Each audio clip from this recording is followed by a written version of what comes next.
بسم اللہ الرحمن الرحیم۔ صحابہ افریقہ کے علاقوں میں گئے۔ عقبہ بن نافع رضی اللہ تعالیٰ عنہ ایک لشکر صحابہ کا نکلا اور اس لشکر کے جو امیر تھے عقبہ بن نافع رضی اللہ تعالیٰ عنہ تھے۔ غور سے میرے بزرگوں سنو، سامنے جنگل آیا اور سارا جنگل چیتے، بھیڑیے، سانپ اور بچھوؤں سے بھرا ہوا تھا۔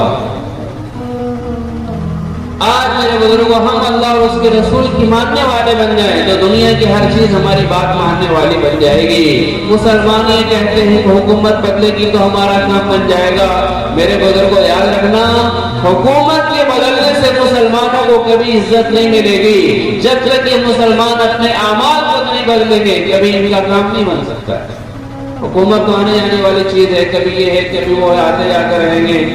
کبھی صحیح اور کبھی غلط وعدے کرتے رہیں گے۔ حکومت کے بدلنے سے کبھی ہمارے مسائل حل نہیں ہوں گے جب تک میرے بزرگوں ہم اور آپ اپنے اعمال کو نہیں بدلیں گے، اپنی زندگی میں اللہ اور اس کے رسول صلی اللہ علیہ وسلم کے حکموں کو اور طریقوں کو نہیں زندہ کریں گے جب تک ہم اور آپ کامیاب نہیں ہو سکتے۔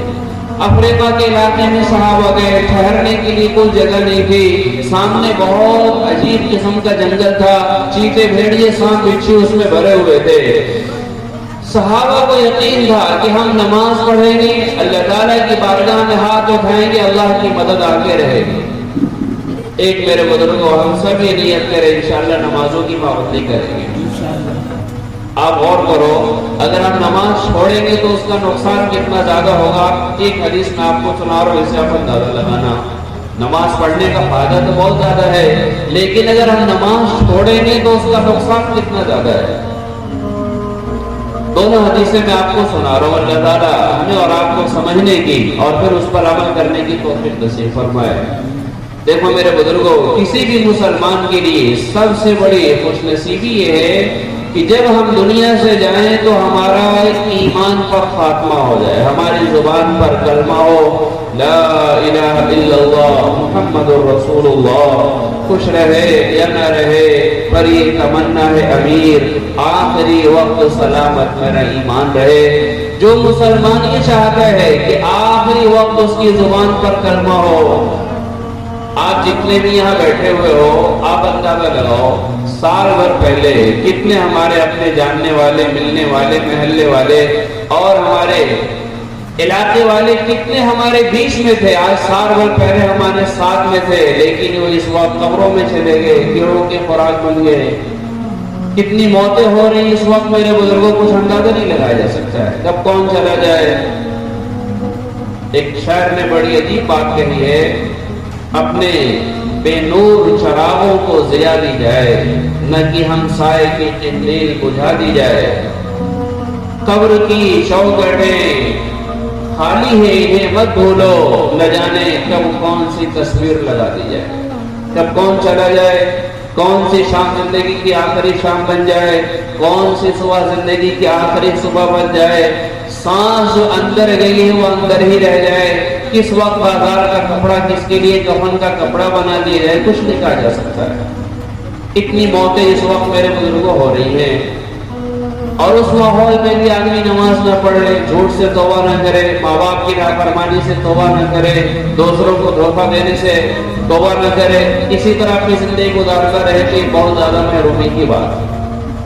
نماز ہم پڑھیں گے اس کا فائدہ کتنا زیادہ ہے، اللہ اکبر۔ حدیث میں آتا ہے اگر کوئی مسلمان 5 وقت کی نماز کی پابندی کرے، فجر میں بھی آئے، آپ یہاں 11-12 بجے تک بیان سنیے اور فجر کی نماز چھوڑ دیجیے، تو یہ بیان اور یہ جلسہ میرے بزرگوں ہمیں اور آپ کو جہنم کی طرف لے جائے گا۔ آپ 8 بجے 9 بجے بات پوری کر لیجیے، دعا کر لیجیے، فجر کی نماز جماعت کے ساتھ پڑھیے، یہ ہمیں اور آپ کو جنت کے راستے کی طرف لے جائے گا۔ اس لیے آپ یہ نیت کرو، نماز نہیں چھوڑیں گے انشاءاللہ۔ کتنا بڑا فائدہ ہے کہ حدیث میں اکثر سناتا ہوں، آج کو آپ کو پھر سنا رہا ہوں کہ میرے بزرگوں جو 5 وقت کی نماز کی پابندی کرے گا، فجر بھی پڑھ رہا ہے، ظہر بھی پڑھ رہا ہے، عصر مغرب عشاء بھی پڑھ رہا ہے، سفر میں بھی پڑھ رہا ہے، حضر میں بھی پڑھ رہا ہے، جہاز میں بھی پڑھ رہا ہے، ٹرین میں، کبھی اس کی نماز نہیں چھوٹ رہی ہے۔ تو جب نمازی مسلمان کے مرنے کا وقت آئے گا، اس حدیث کو میرے بزرگوں آپ اچھی طرح یاد کر لو، صرف نہیں بیان سنا نمبر دے کے چلے گئے انہوں نے ایسی بات کی، انہوں نے ایسے، اس سے کچھ نہیں ہوتا ہے۔ اصل یہی کہ آپ سنیے اور کچھ اللہ تعالیٰ دماغ میں بٹھا دے اور اللہ تعالیٰ عمل کی توفیق اس میں دے دے کہ جو مسلمان 5 وقت کی نماز کی پابندی کرے گا، پابندی کا مطلب یہ ہے کہ سفر میں بھی نماز نہیں چھوڑنی چاہیے۔ بہت سے لوگ ٹرین میں جو ہے سیٹ پہ بیٹھ کے نماز پڑھ لیتے، ان کی نماز نہیں ہوگی، کھڑے ہو کے نماز پڑھنا فرض ہے۔ کوئی مجبوری ہے کھڑے نہیں ہو سکتے تب تو بیٹھنے کی گنجائش ہے، ورنہ ٹرین میں یا بس میں سیٹ پر بیٹھ کر نماز پڑھنا یہ نماز ہوگی نہیں، اس کو دوہرا لینا چاہیے اگر آپ نے کبھی اس طرح نماز پڑھی ہوگی تو۔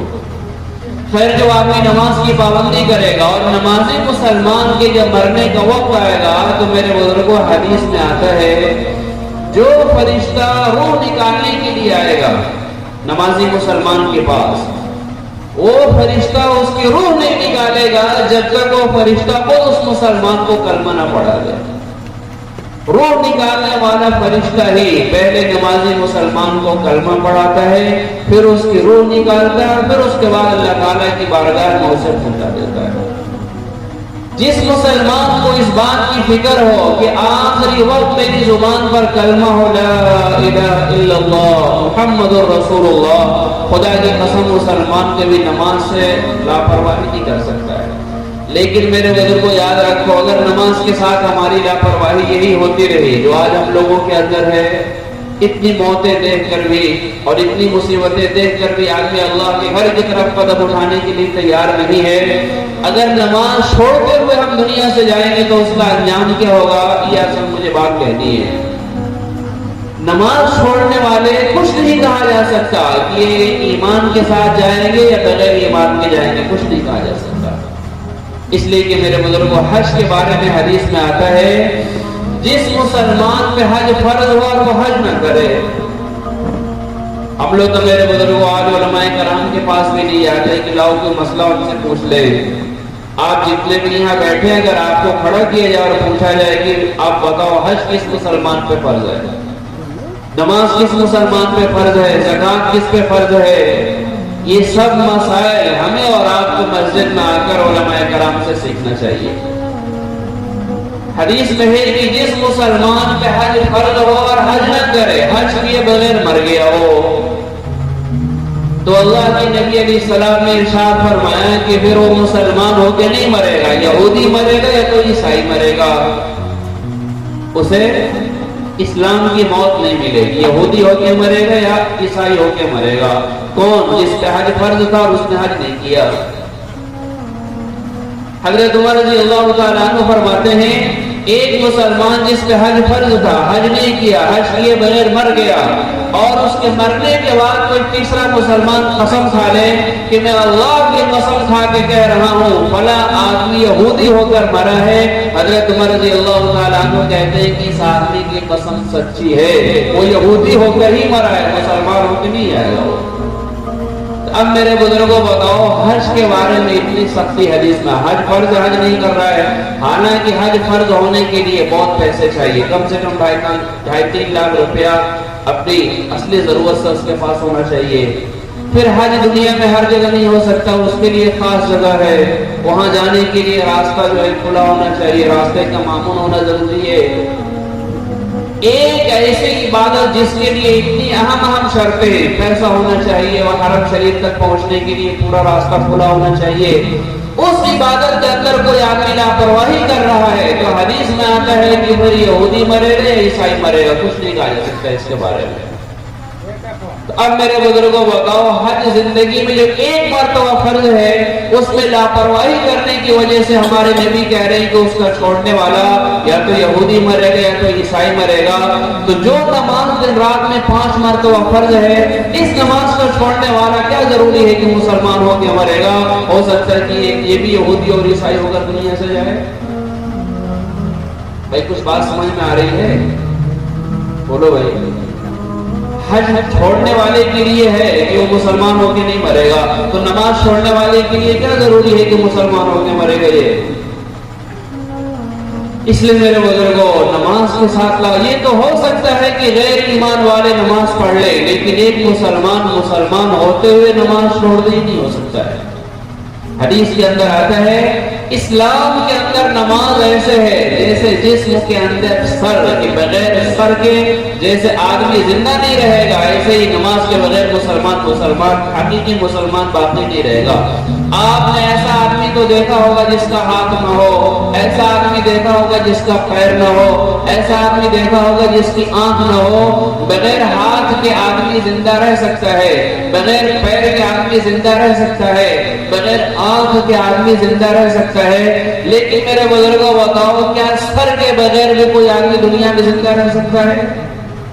تو حدیث میں ہے کہ اسلام کے اندر نماز ایسی ہے جیسے جسم کے اندر سر، کہ جیسے بغیر سر کے آدمی زندہ نہیں رہے گا، ایسے ہی نماز کے بغیر مسلمان سچا مسلمان ہو ہی نہیں سکتا ہے۔ صحابہ افریقہ کے علاقوں میں گئے، سامنے جنگل ہے، صحابہ نے 2 رکعت نماز پڑھی اور سامنے جو جنگل تھا، میرے بزرگوں واقعی اگر ہم نماز ویسے پڑھے جیسے نماز پڑھنے کے لیے کہا گیا ہے، اور نماز پڑھنے کے بعد اللہ کے سامنے دعا کی لیے ہاتھ اٹھائے، یہ ہو ہی نہیں سکتا ہے کہ اللہ تعالیٰ ہماری مراد پوری نہ کرے۔ نماز پڑھتے ہیں وہی بھٹکے ہوئے خیالوں میں سجدے اور نہ جانے کہاں دل پہنچا ہوا ہے، اور پھر بغیر دھیان اور توجہ کے ساتھ جو نماز پڑھی جائے گی اس میں کون سی جان پیدا ہو جائے گی؟ 2 رکعت صحابہ نے نماز پڑھی اور سامنے جنگل ہے، اور جنگل میں بھیڑیے اور چیتے اور خطرناک قسم کے موذی جانور ہیں۔ 2 رکعت نماز پڑھنے کے بعد جنگل کے کنارے کھڑے ہو کر صحابہ نے اعلان کیا تھا ایتھا السباع والحشرات، او جنگل میں رہنے والے چیتے اور بھیڑیے سنو تو صحیح، نحن اصحاب رسول اللہ صلی اللہ علیہ وسلم، ہم لوگ حضرت محمد صلی اللہ علیہ وسلم کے غلام ہیں، ارحلوا عنا فإنا نازلون، تم لوگ یہ جنگل چھوڑ کے چلے جاؤ، ہم اس جنگل میں رہنا چاہتے ہیں۔ صحابہ نے یہ آواز لگائی تھی اللہ اکبر، کھلی نگاہوں سے دنیا نے دیکھ لیا، جیسے ہی یہ آواز جنگل میں پہنچی ہے لوگوں نے اپنی کھلی نگاہوں سے دیکھا، شیر نے اپنے ساتھ اپنے بچے کو لیا، بھیڑیے نے اپنے ساتھ اپنے بچے کو لیا، جنگل میں جتنے جانور تھے سارے جانوروں نے اپنے ساتھ اپنے اپنے بچوں کو لیا، اور سارے جانور یہ کہتے ہوئے فوراً انہوں نے جنگل کو خالی کر دیا کہ مسلمانوں تم اللہ اور اس کے رسول کی بات مانتے ہو، ہم تمہاری بات نہ مانے یہ کیسے ہو سکتا ہے، جاؤ ہم تمہارے لیے جنگل کو خالی کرتے ہیں اور تم یہاں کیا کرتے ہو۔ شیر اور چیتے اور بھیڑیے بھی غلامی کرنے کے لیے تیار، اور یہ کہہ رہے ہیں کہ مسلمانوں تم اللہ اور اس کے رسول کی بات مانتے ہو، ہم تمہاری بات نہ مانے یہ کیسے ہو سکتا ہے۔ سارے جانوروں نے جنگل کو خالی کر دیا، جنگل کے اس پار ایک بربری قوم رہتی تھی جو مسلمانوں سے لڑنے کے لیے تیار بیٹھی تھی، اور جب انہوں نے دیکھا کہ مسلمان ایسی قوم ہے کہ جنگل کے چیتے اور بھیڑیے بھی ان کی غلامی کرنے کے لیے تیار ہے، تو جو قوم مسلمانوں سے لڑنے کے لیے تیار بیٹھی تھی سب نے ایک ساتھ کلمہ پڑھ لیا، نشہد ان لا الہ الا اللہ ونشہد ان محمدا عبدہ ورسولہ، کہ مسلمانوں ہم بھی اس بات کی گواہی دیتے ہیں کہ اللہ کے علاوہ کوئی عبادت کے لائق نہیں، اور حضرت محمد صلی اللہ علیہ وسلم اللہ کے بندے اور اس کے رسول، وہ سارے وہ بھی مسلمان ہو گئے۔